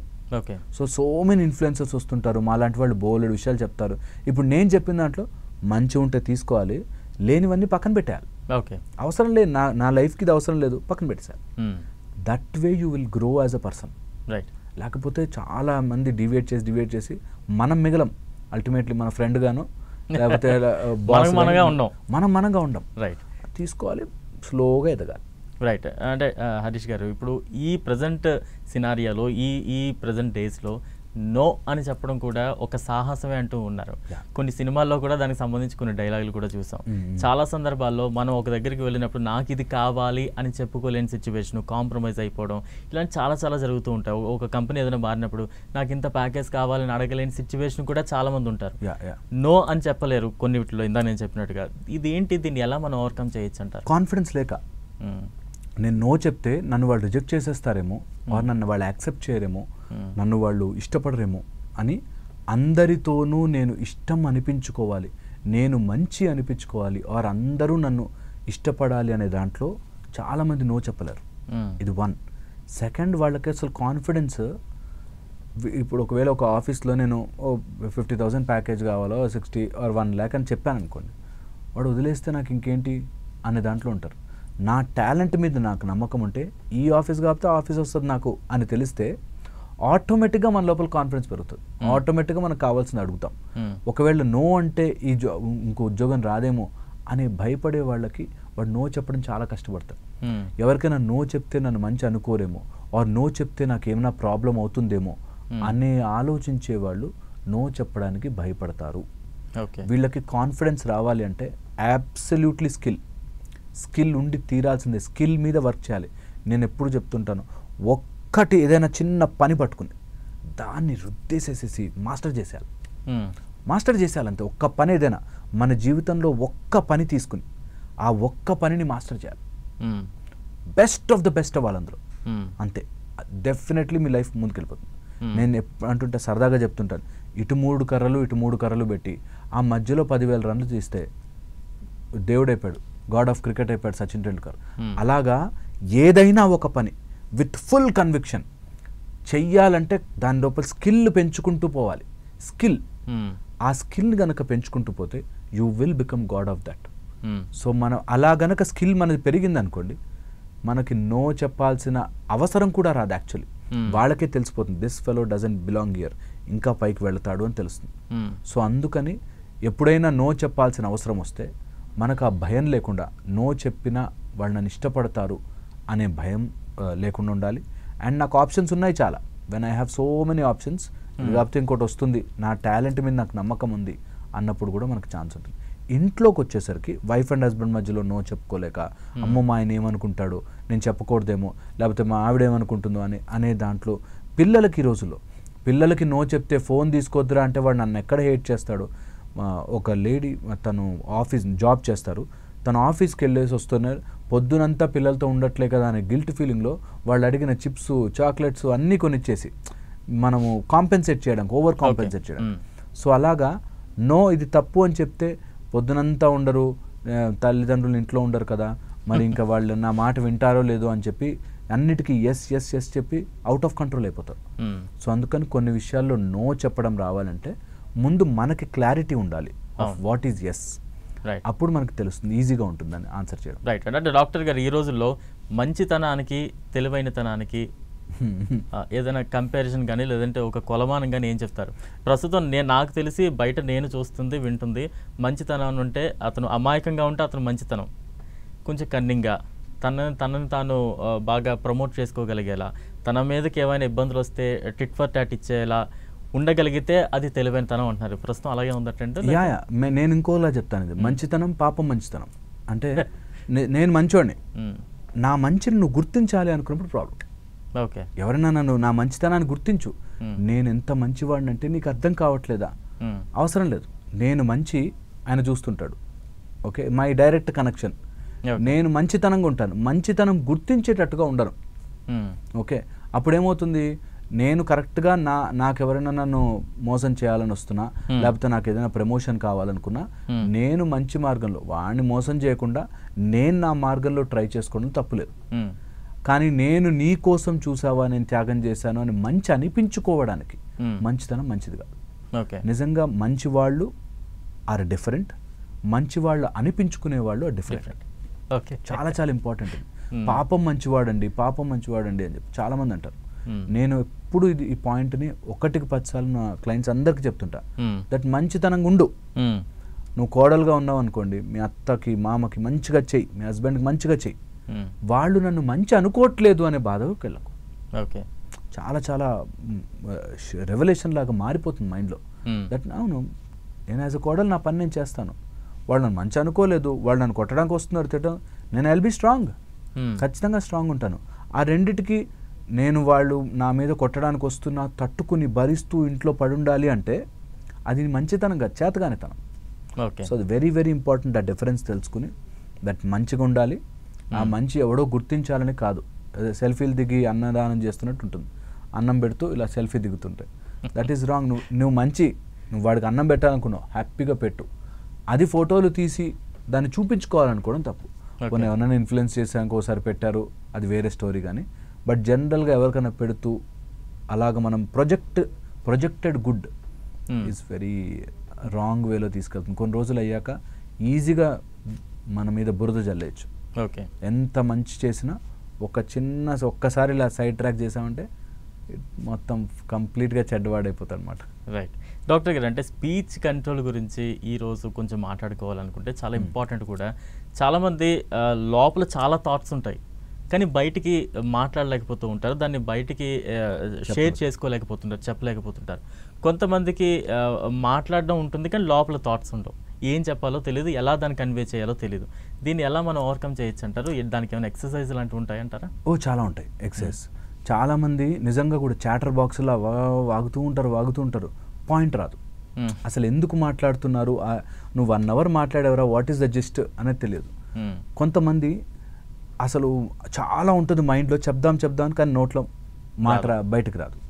ఇది బేసికల్లీ లాంగ్వేజ్ అనేది అర్థం చేసుకోలేకపోతే వస్తుంది. మైండ్కి ఒక లాంగ్వేజ్ ఉంటుంది, ఆ లాంగ్వేజ్ లిటరల్గా మనము లోపల నుంచి పెంపొందించుకోవచ్చు, ట్రైన్ చేసుకోవచ్చు. చాలామంది సబ్జెక్ట్ ఓవర్గా తెలిసేసుకుని దాన్ని ఎలా కన్వే చేయాలో అర్థం కాకుండా ప్రాబ్లం చేసుకుంటారు. వీళ్ళకి ఎప్పుడు ప్రాక్టీస్ చేయడం కానీ, అద్దం ముందు నుంచుని ఏం చెప్పాలనుకుంటున్నారో ప్రాక్టీస్ చేయడం కానీ ఉండదు. ఎంతసేపు ఎవరేమనుకుంటారు అనే దాంట్లో ఉంటారు. ఎవరైతే బయటికి చెప్పలేరో, నాకు వర్డ్ సరిగ్గా రాకపోతే ఏమనుకుంటారు, లేకపోతే నేను చెప్పలేకపోతే ఏమనుకుంటారు అనే దాంట్లో ఉంటారు. ఓకే, ఇది చాలా ఎందుకు ప్రాబ్లం అవుతుందంటే వీళ్ళకి చెప్పడానికి కావాల్సిన పదాలు దొరకవు, రైట్ విధంగా మాట్లాడే పదాలు దొరకవు. ఓకే, అందుకని వాళ్ళకున్న మ్యాటర్ని ఎలా చెప్పాలో అర్థం కాదు, లేదా చెప్తే వాళ్ళు ఏమనుకుంటారు అనే దాంట్లో ఉంటారు. కొంతమంది మ్యాటర్ ఏముండదు, ఊరికే వాగి వాళ్ళు ఎనర్జీ వేస్ట్ చేసుకుంటారు. దీనికే మేము చెప్తాము వాయిస్ కంట్రోల్లోను, ప్లస్ క్లారిటీ ఆఫ్ థాట్లోను, ప్లస్ హుకింగ్ ఆఫ్ ఏదైనా ఒక సబ్జెక్ట్ మాట్లాడుతున్నప్పుడు ఆ థాట్ని, అవతల వాడి ఇంట్రెస్ట్ని హుక్ చేయగలగాలి. అసలు నేను ఏం మాట్లాడుతున్నాను, నేను కన్వే చేస్తున్నాను. ఒక ఆయన పెద్ద స్పీచ్ ఇచ్చిన తర్వాత అసలు ఏం చెప్పాలి అన్నది కన్ఫ్యూజన్ లేకుండా నేను ఏం పాయింట్ చెప్పబోతున్నాను, దాన్ని ఎంత ఈజీగా నేను పదాన్ని జాయిన్ చేసి చెప్పచ్చు అనేది ట్రైన్ చేసుకోవచ్చు. అంటే ఏం చేయమంటారు? అంటే దానికంటే ఏమైనా ఉంటుందా పర్టికులర్గా? స్పాంటేనియస్గా మనం దాన్ని గ్రహించగలగాలి లేదా చెప్పగలగాలి అంటే చెప్పచ్చు. అందులో ఫస్ట్ వచ్చేసి స్లో డౌన్ యువర్ పేస్. ఆలోచనల పేస్ ఫస్ట్ స్లో డౌన్.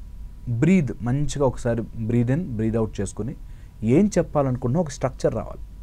మన మైండ్లో ఎనీ టాపిక్ మీద ఒక స్ట్రక్చర్ రావాలి. నిజంగా కూడా ఒక స్ట్రక్చర్ వచ్చేస్తే చాలా మటుకు ఈజీ అయిపోతుంది. దానికే మేము 3 partsగా చెప్తాం ఎప్పుడైనా సరే. అసలు ఏం అడ్రస్ చేస్తున్నాము, ఎక్కడ ఉన్నాము, దాని తర్వాత అసలు కోర్ మ్యాటర్, దాని తర్వాత కంక్లూజన్. ఈ మూడింటిని ఎప్పుడు ఏ స్పీచ్లోనే ట్రై చేయాలి. ఎక్కడ ఆఫీస్లో కానీ లేదా ఇంట్లో కానీ అసలు వాట్ ఈజ్ ఇంట్రడక్షన్, డైరెక్ట్గా పాయింట్లోకి వస్తే అవతల వాడి మైండ్ ఎలా ఉందో అర్థం కాదు మనకి.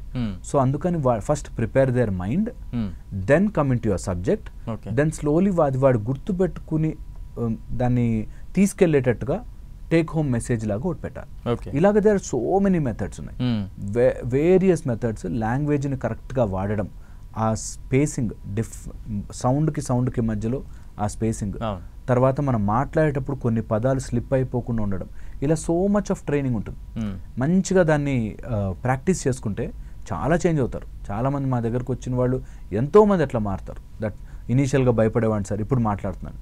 And practice. ఒక లాంగ్వేజ్ అనేది ఒక ఇల్లు కట్టే లాంటిది.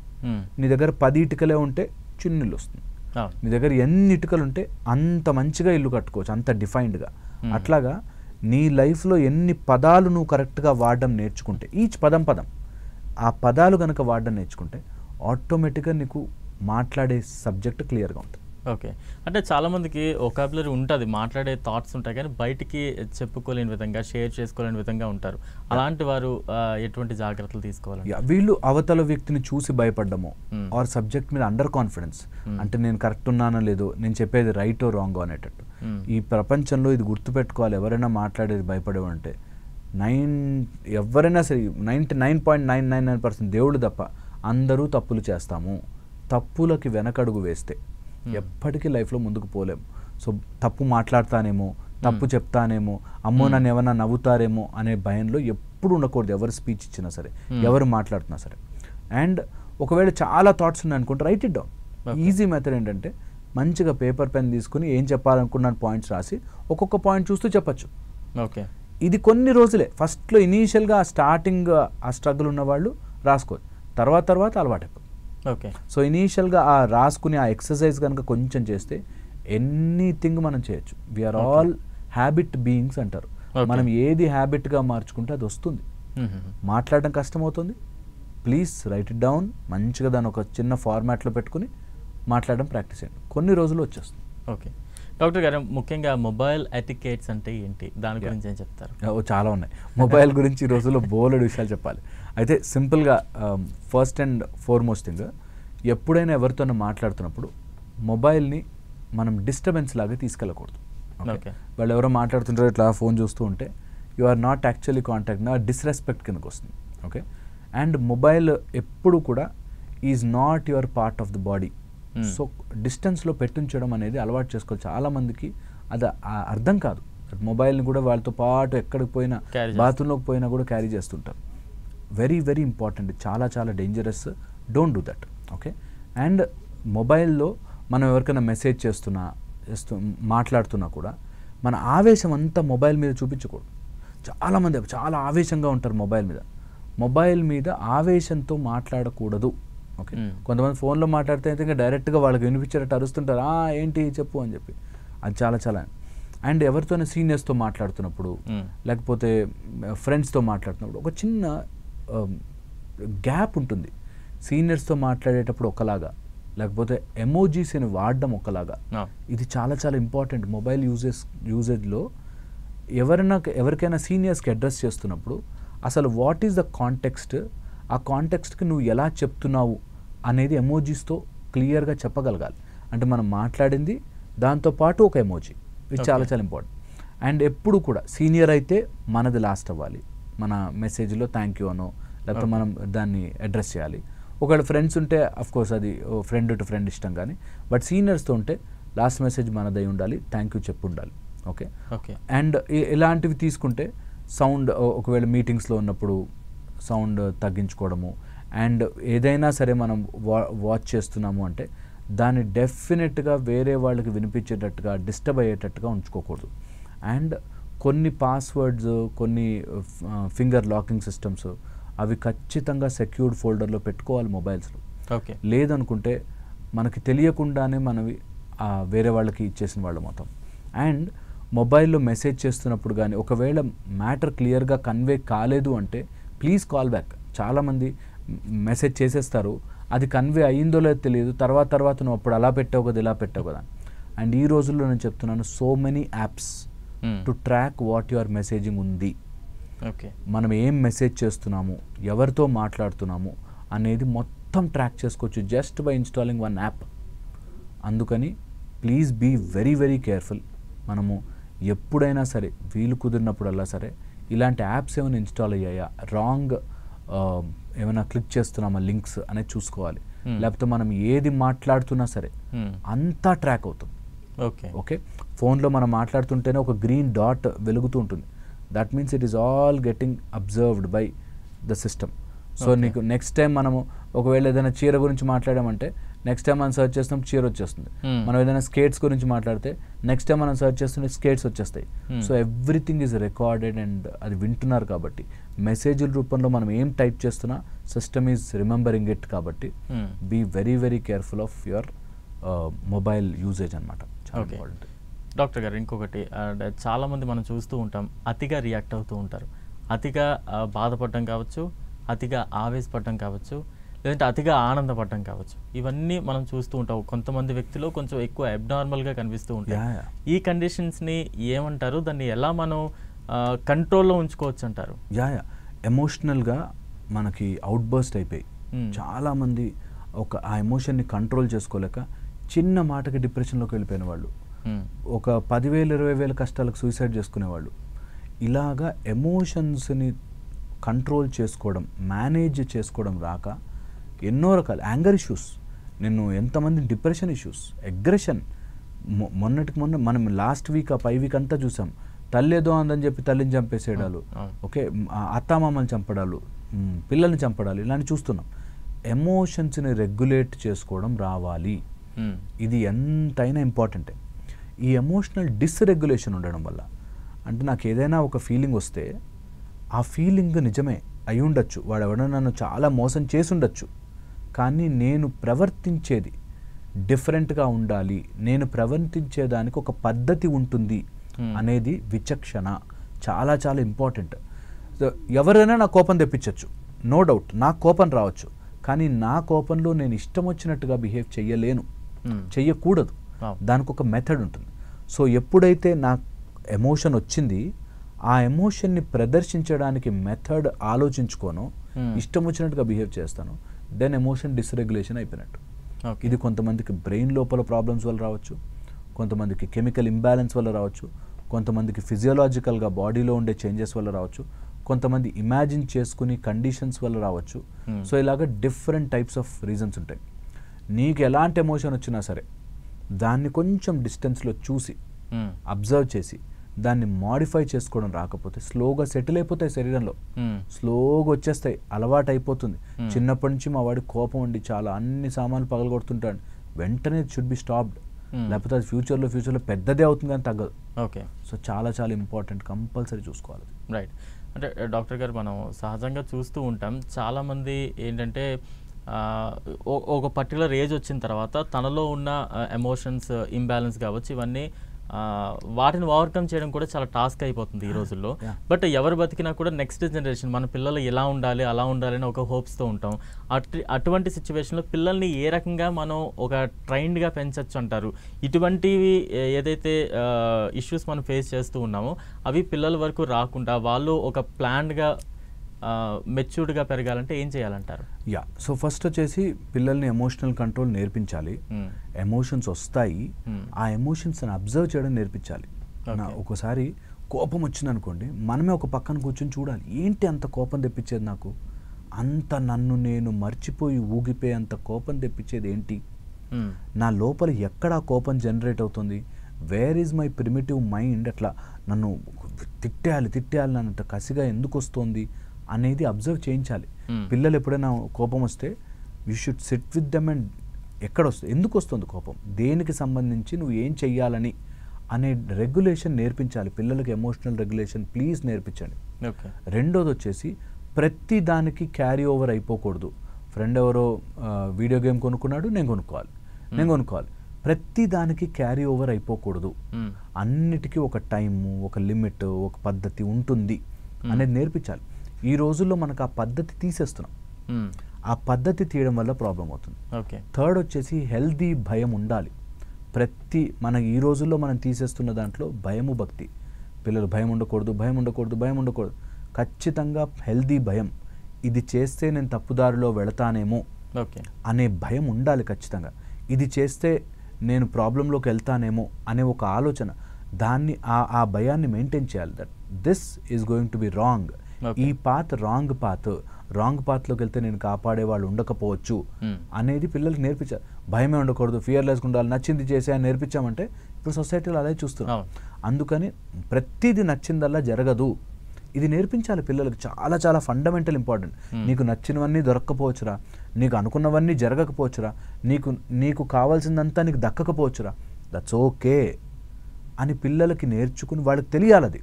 That sometimes I get something, sometimes I don't get something. That's okay అని నేర్పించాలి.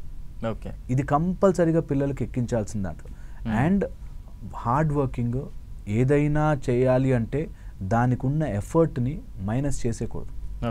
నేను స్కూల్కి వెళ్ళాలి అంటే స్కూల్కి కావాల్సిన పుస్తకాలు మోసుకెళ్ళాలి నేను. అవును.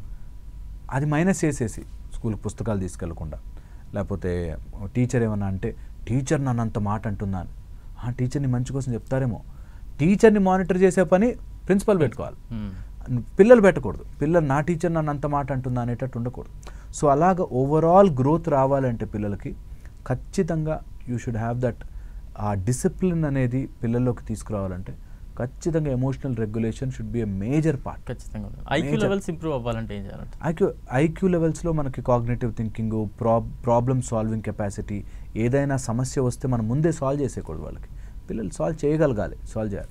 And awareness of the situation, awareness అనేది ఐక్యూలో ఎంత ఇంపార్టెంట్ అంటే ఏదైనా ఒక ప్రాబ్లం వచ్చో, ఏదైనా ఒక సిచ్యువేషన్ వస్తే దీన్ని సింపుల్గా నేను ఎలా సాల్వ్ చేసుకోగలను, అసలు ఎలా దీన్ని అప్రోచ్ అవ్వచ్చు అనేది పిల్లల్లో నేర్పించగలగాలి. ఓకే, చాలా ఇంపార్టెంట్. అండ్ అఫ్ కోర్స్ అది ఇట్స్ మల్టీ ఫెసెటెడ్, చాలా ఉంటాయి అందులో. నాలెడ్జ్ ఉంటుంది, అక్కడ కాగ్నిటివ్ స్కిల్ ఉంటుంది, ఎమోషనల్ కంట్రోల్ ఉంటుంది. సో అన్ని రకాలుగాను మనం ఎలాగా బ్రతకగలుగుతున్నాము, బేసిక్ మ్యాథమెటిక్ ఉంటుంది, క్యాల్కులేషన్ ఉంటుంది, చిన్న అండర్స్టాండింగ్స్ ఉంటాయి, అవన్నీ కలగలుపుకుంటే ఐక్యూ. ఈ రోజుల్లో ఐక్యూ కంటే కూడా అమ్మాయిలకైతే ఏక్యూ, ఓకే, కంపల్సరీగా నేర్పించాలంటాను. ఆడపిల్లలకి ఏక్యూ అంటాం, అడ్వర్సిటీ కోషంట్ అని. ఒక ప్రాబ్లం వస్తే ఇంకా నేను బయటికి రాలేను అనేది వచ్చినప్పుడు నీ ఎమోషన్స్ ఎలా కంట్రోల్లో ఉండాలి, ఎలా నువ్వు కరెక్ట్గా ఆలోచించాలి అనేవి నేర్పించాలి పిల్లలకి. అండ్ ఈ రోజుల్లో అందరికీ కావాల్సింది EQ, emotional quotient, AQ adversity, and SQ social quotient. సొసైటీలో ఎలా బ్రతకాలి చాలా ముఖ్యమైపోయింది ఈ రోజుల్లో. ఇంత టెక్నాలజీ పెరిగి ఇంత ఎదుగుతున్నామన్నా సొసైటీలో ఎలా బ్రతకాలి అన్నది మనం మిస్లీడ్ చేసేస్తున్నాం. సో అది కూడా కొన్నిసార్లు సొసైటీలో ఇలా ఉంటాయి. మనం ఇప్పుడు ఏదైనా వీడియోల కింద చూస్తే, అమ్మాయిల వీడియోల కింద చూస్తే అయితే బూతులే తిడుతూ ఉంటారు, బూతులే మాట్లాడుతుంటారు.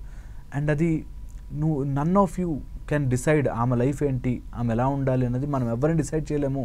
ఒక సొసైటీలో ఎవరు ఎలానో ఉంటారు. దాన్ని నిజంగా ఒకవేళ ప్రాబ్లంగా ఉంటే దానికి ఒక మెథడ్ ఉంటుంది, ఒక కంప్లైంట్ ఇవ్వడమో లేకపోతే ఒక ప్రాసెస్ ఉంటుంది.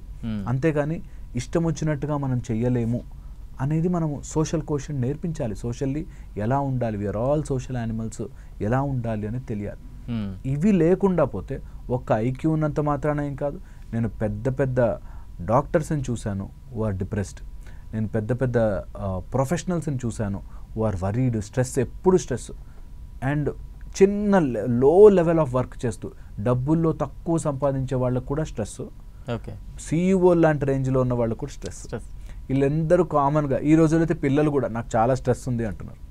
సో అందుకని ఇవి మేనేజ్ చేసుకోవడం అన్ని రకాలుగా overall development, IQ, EQ, SQ, AQ అన్నీ పెరగాలి. ఇలా పెరిగితేనే కానీ ఒక పిల్లవాడు కంప్లీట్ గ్రోత్ రాకుండా. రైట్. అంటే డాక్టర్ గారు ఫైనల్గా అంటే ఇప్పుడు మీరు చాలా విషయాలు చెప్పారు, ఏక్యూ, ఎస్క్యూ, ఐక్యూ ఇవన్నీ కూడా. అండ్ ఎమోషనల్ థెరపిస్ట్ కూడా ఇప్పుడు మనం రీసెంట్ డేస్లో చూస్తూ ఉన్నాం, చాలామంది మహిళలు వారి భర్తల్ని చంపడానికి ప్లాన్ చేయడాలు ఇవన్నీ జరుగుతూ ఉన్నాయి. ఇది ఎందుకు అంతలా, అంటే నెక్స్ట్ ఫ్యూచర్ ఏంటి, నెక్స్ట్ ఏం జరగబోతోంది, పిల్లల ఫ్యూచర్ ఏంటి, ఇవి కూడా ఆలోచించకుండా ఒక రకమైన మైండ్ సెట్తో ఎందుకు వెళ్ళిపోతున్నారు, దానికి రీజన్స్ ఏంటి, బయటపడడానికి ఏమైనా ఉన్నాయా? యా, మహిళలనే కాదు, బోత్ సైడ్స్ చెప్తున్నాను నేను. అయితే మేజర్గా ఎమోషన్స్ ఎప్పుడైనా అన్కంట్రోల్డ్ అయిపోయినప్పుడు, నాకు ఎవరి మీదైనా చంపేంత కోపం వచ్చినప్పుడు జనరల్గా ఏమడ్డొస్తుంది, నాకు ఇప్పుడు ఎవరైనా కొట్టేయాలని ఉంది, ఏమడ్డొస్తుంది, వాళ్ళు ఏమైనా పోలీసులు పిలుస్తారేమో, లేకపోతే ఒక వ్యవస్థ ఉంటుంది, నాకేమైనా బ్యాడ్ నేమ్ వస్తుందేమో, సొసైటీ ఏమనుకుంటుందని. ముందు మనం ఎలా తయారు చేసామంటే సొసైటీని ఇవన్నీ బ్రేక్ చేస్తూ వచ్చాం. సొసైటీనా పట్టించుకోవద్దు అనగానే చెడ్డవాడే ఎక్కువ తీసుకుంటాడు. ఓ సొసైటీని పట్టించుకోద్దా, అయితేనే బూతులు మాట్లాడచ్చు అని మంచివాడు తీసుకోడు. మీరు చెప్తున్నా ఇవన్నీ మంచివాళ్ళు, నువ్వు సొసైటీని పట్టించుకోకుండా నీ లైఫ్లో నువ్వు ముందుకెళ్ళరా అంటే వాడు అవునా అని ఆలోచిస్తాడు. అదే చెడ్డవాడు ఓకే సొసైటీని పట్టించుకోవద్దు, సో నేను ఇష్టం వచ్చినట్టు తిరగచ్చు. అలాగా కొన్ని విషయాలు నెగిటివ్ పీపుల్ వాళ్ళ మైండ్లో తొందరగా ఎక్కించుకుంటారు. సో నేను ఎప్పుడు నాకు తెలిసిన ఇన్ఫ్లుయెన్స్ అవుతుందంటే వాళ్ళకి ఇవే చెప్తాను, that when you are influencing on mass లెవెల్లో ఎక్కువ మంది కనెక్ట్ అవుతున్నప్పుడు బ్రాడ్ స్టేట్మెంట్స్ వల్ల చాలా ఇబ్బందులు ఫేస్ చేస్తాం. ఓకే, మనసుకు నచ్చింది చెయ్యి అన్నాం మనకు ఇప్పుడు ఈ రోజుల్లో తయారు చేసాం. సో మనసుకు నచ్చిన వాడు ఎవరితోనే లేచిపోవడానికి ఇక్కడ మర్డర్ అనే చేస్తాం. ఒక ఆవిడ 49 years లేడీ, తనకి ఇంజనీరింగ్ చదువుతున్న పిల్లలు ఉన్నారు, ఆఫీస్లో ఒక అతన్ని ఎవరినో ఇష్టపడి వెళ్ళిపోయాయి. ఓకే, ఇష్టపడచ్చు, నచ్చుండొచ్చు, మంచిగా మాట్లాడుకుని ఉండొచ్చు, okay, but there is a limit. నువ్వు ఏదో డైవర్స్ అయినా తీసుకుని ఆర్ ఇక్కడంతా ఫినిష్ చేసుకుని then you can proceed, there is a method. కానీ పిల్లల్ని వదిలేసి అన్నీ వదిలేసి ఇంట్లోంచి డబ్బులు బంగారం తీసుకుని వెళ్ళిపో, అలాగా నీకు చాలా జరగచ్చు లైఫ్లో, ఎన్నెన్న ఎమోషన్స్ రావచ్చు. దానికి 2-3 ఫ్యాక్టర్స్ ఇంపార్టెంట్. భయము, భక్తి, వాట్ విల్ హ్యాపెన్, సొసైటీ అనేవి ఉండాలి. అది మనము ఎప్పుడు సొసైటీలో తీసేయకూడదు, ఓకే. అండ్ ఈ రోజుల్లో ఎమోషనల్ రెగ్యులేషన్స్ లేక, ఎప్పుడైనా కోపం వస్తే ఏం చేయాలో తెలియక, మనకి పోలీసులు ఏమంటారో, లేకపోతే మీడియాలో వస్తుందేమో, లేకపోతే తెలుస్తుంది 4 రోజులు ఉంటుంది మీడియాలో బాస్, తర్వాత మళ్ళీ అందరు మర్చిపోయి ఇంకో దానిలోకి వెళ్ళిపోతారు అనే మైండ్ సెట్లోకి వెళ్ళిపోతున్నారు. నేను చూశాను చాలామంది. అనుకోనండి, అనుకుంటారు 4 రోజులు అనుకుంటారు. ఓ 1 month 2 months back RG Kar medical కాలేజ్లో ఒక అమ్మాయికి ఏమైంది, మర్చిపోయారు, అలాగే మర్చిపోతాము అని డీసెన్సిటైజ్ అయిపోతున్నారు. ఈ desensitisation is a very dangerous thing. పేపర్లో ఎప్పుడైనా ఒక రేప్ న్యూస్ వస్తే అయ్యో అనుకునేవాడు, ఇప్పుడు వస్తూనే ఉంటాయిలే అని ముందుకెళ్ళిపోతున్నారు. సో అలాంటి సిచ్యువేషన్ మనం సొసైటీని డ్రైవ్ చేయకూడదు, సొసైటీని అటు తీసుకెళ్ళకూడదు. అందుకని ఎప్పుడైనా ఎమోషనల్ డిస్రెగ్యులేట్ అయితే దాన్ని సౌండ్గా చూపించాలి. దట్ ఇలా జరగడం వల్ల ఇలా ప్రాబ్లం అవుతుంది, ఇలా జరిగితే నీకు ఇలా ఉంటుంది అనే ఒక భయము. అండ్ దాంతోపాటు ఎక్కడో చోట ఒక భక్తి యాడ్ చేయాలి. That someone is watching you. నువ్వు చేయకపోయినా, మీ అమ్మా నాన్న నేను చేయకపోయినా, someone will be watching you. తప్పు చేయకూడదురా అనే ఒక భక్తి ఖచ్చితంగా ఉండాలి. ఉంటేనే ఇవన్నీ సాల్వ్ అవుతాయి. Maybe that's the easiest method. కొంత హ్యూమన్ ఎవల్యూషన్ అయ్యాక దెన్ మేబీ దాన్ని మార్చుకోవచ్చేమో కానీ, బట్ రైట్ నౌ ఉన్న డిజిటల్ వరల్డ్లో లాట్ ఆఫ్ మిస్ఇన్ఫర్మేషన్లో భయము, భక్తి, పిల్లలకి ఏదో రకంగా భక్తి మార్గంలో పెట్టండి. సమ్ స్మాల్ భక్తి మార్గం, మరీ టూ మచ్గా పూజలు వ్రతాలు ఏం చేయకపోయినా సమ్ భక్తి మార్గం, that some force is there అనేది ఒకటి. దాంతోపాటు ఖచ్చితంగా సమ్ ఫార్మాట్లో తప్పు చేస్తే will be a big punishment అనే భయం. ఈ రెండు కనుక ఉంటే ఆటోమేటిక్గా కొంచెం సొసైటీ మళ్ళీ స్ట్రీమ్ లైన్ అవుతుంది. ఆ భయం తీసేయకూడదు. నేను చూసాను చాలామంది ఫ్యామిలీ ట్రబుల్స్, నాకు పొలిటికల్ సపోర్ట్ ఉంది కదా అని చెప్పి వైఫ్తో గొడవ పడిన వాళ్ళు ఉన్నారు. వైఫ్ అండ్ హస్బెండ్ మధ్యలో గొడవల్లో నాకు పొలిటికల్ సపోర్ట్ ఉంది, నాకు వాడు తెలుసు, నాకు ఈయన తెలుసు అని చెప్పి. సో అందుకని మన పవర్, మన సిస్టమ్ అంతా మనము ఒక మంచిగా స్ట్రీమ్ లైన్ చేసుకుని, అండ్ ఎమోషనల్లీ ఎవరైనా అట్లా ఇబ్బందులు ఉన్నవాళ్ళు తొందరగా ఐడెంటిఫై చేసి ఒక డాక్టర్ దగ్గరికి పంపించి దాన్ని కంట్రోల్ తీసుకొచ్చుకుంటే చాలా మంచిది. దీనిలో ఖచ్చితంగా మైండ్ రిలేటెడ్ ప్రాబ్లమ్స్ ఉంటాయి. ఎవరైతే ఇట్లా చేస్తున్నారో మర్డర్లు చేయడం కానీ, ఖచ్చితంగా వాళ్ళ mind will be disturbed mind ఉన్నవాడు ఎంతకైనా చేస్తారు. అందుకని should be careful. Right. Thank you doctor గారు, మీ వాల్యుబుల్ టైం మాకు కేటాయించారు. నిజంగా ఎమోషన్స్ మనిషిని ఏ రకంగా ప్రభావితం చేస్తుంది, ఎమోషన్స్ని ఎలా మనం కంట్రోల్ చేసుకోవచ్చు, ఇవన్నీ కూడా, అలాగే ఇంకా ఇతర చాలా అంశాలు కూడా ఈ ఇంటర్వ్యూలో డాక్టర్ గారు చాలా వివరంగా క్లియర్గా అర్థమయ్యేలా చెప్పారు. థ్యాంక్ యూ డాక్టర్ గారు, థ్యాంక్ యూ సో మచ్. ఇది వాళ్ళ special interview. Stay tune to 10 TV.